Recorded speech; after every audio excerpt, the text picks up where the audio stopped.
Hi everyone, I'm Joanne Triner from Wordsmith Projects, and we help businesses secure new revenue and grow by writing stronger bids.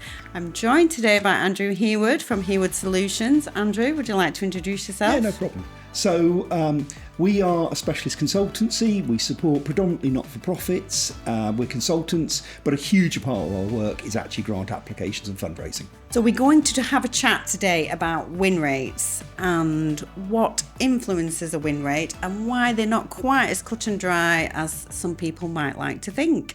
So Joe, I really want to know, tell me about win rates. What is a win rate, and is it a really good reflection of whether you're any good or not? So a win rate is a term that is used to assess the success of a bid writer in terms of the outcome of those bids, really. They wrote it, did it win? Add that up into a percentage and you get a win rate. One of my biggest bugbears about win rates is the 80% figure that some bid consultancies claim is their win rate. So you'll be familiar with that. Oh, yeah. Obviously, working in grants, you're still working on a win rate basis, albeit it's slightly different to bidding because you're grants. But what are your thoughts on this 80% figure that is badged about? It's a nonsense in my space. I mean, I always tell clients that they need to expect in the grant space, because it's so competitive, they need to expect to lose far more than they win. Yes. That's the simple truth of it. And anybody who makes a promise of a guaranteed win, it's a clue they're lying to you. Is a charlatan. Absolutely. So I agree. I always say to my clients, there is never any guarantee of a win. Bidding can sometimes feel like a lottery, and there are these factors that come into play. So if you are new to bidding, for example, and you've never done it before, you almost have to learn, and you may well lose before you start to win. Another factor would be, potentially a bid writer that's already working for a company that's very well established in the public sector bidding arena. So they've got all that collateral behind them, they've got the relationship behind them, they're going to have a better chance of winning than a bid writer that's potentially working with somebody that's new to it. Factors such as pricing, contractual terms, none of these fall on to the bid writer in terms of responsibility. So Andrew, why can two writers with very different win rates both be great at what they do? Yeah, I mean, the win rate is a terrible way of measuring whether someone's good or not. I agree. There's so many factors that come into it. Who are they working with? What's the client like? And what information's coming from the client? How well does the client fit the opportunity? You can't control that. Yes. There are things that also play into it that I think are quite important. So, for example, how competitive is the opportunity? Actually, you find some opportunities, there's only a handful of people applying, but it's very niche, it's very specialist. You'll have a very high win rate against that if you've got the right client. Yeah. Whereas if you're going for something very generic, the competition will be massive. In the grant space, other things come into play. So, for example, if I'm applying for a client for a relatively low value, localised fund, that will have a higher success rate. Whereas if I'm applying to one of the huge national trusts and foundations who are bombarded by vast numbers of applications, win rates will naturally go down. That's nothing to do with the bid. It's nothing to do with the client. It's just to do with the way the system works. So readiness is a huge factor. The client's responsiveness, the nature of the funder we're applying for, how much we're asking for. If you're going to a fund and they've got £100,000 maximum, grant that they'll give, and we start asking for £100,000 grants, they're going to put you under a microscope because they want to spread the love. They want to help as many organisations as they can. But if we go in with a more modest ask, our success rate may go up a little bit.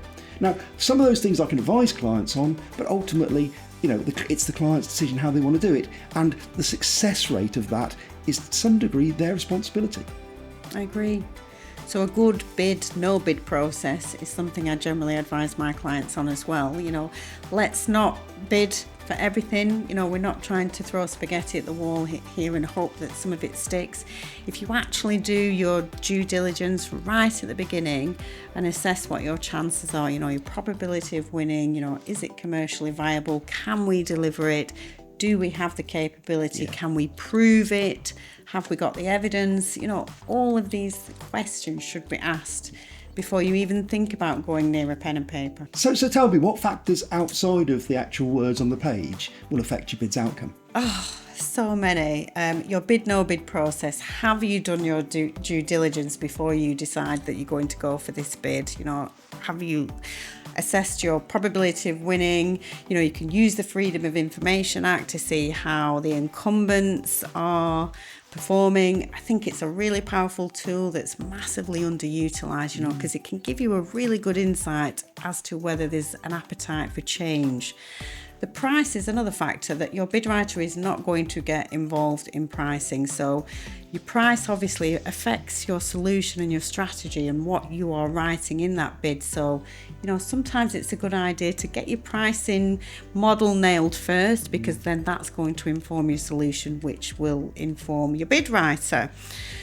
Contractual terms and conditions. How many bids could potentially win but then fall down on the terms and conditions because you can't agree on risks or other legal factors? So again, not impacted by the bid writer. They're not going to get involved in those negotiations.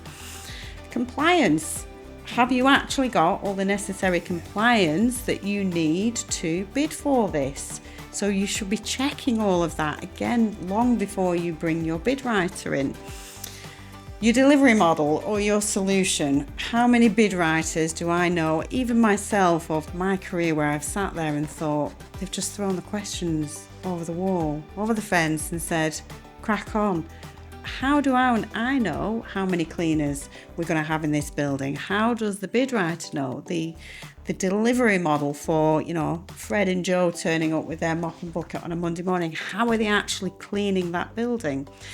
These are the types of questions and information that the bid writer needs to know from the business to be able to put the words on the page.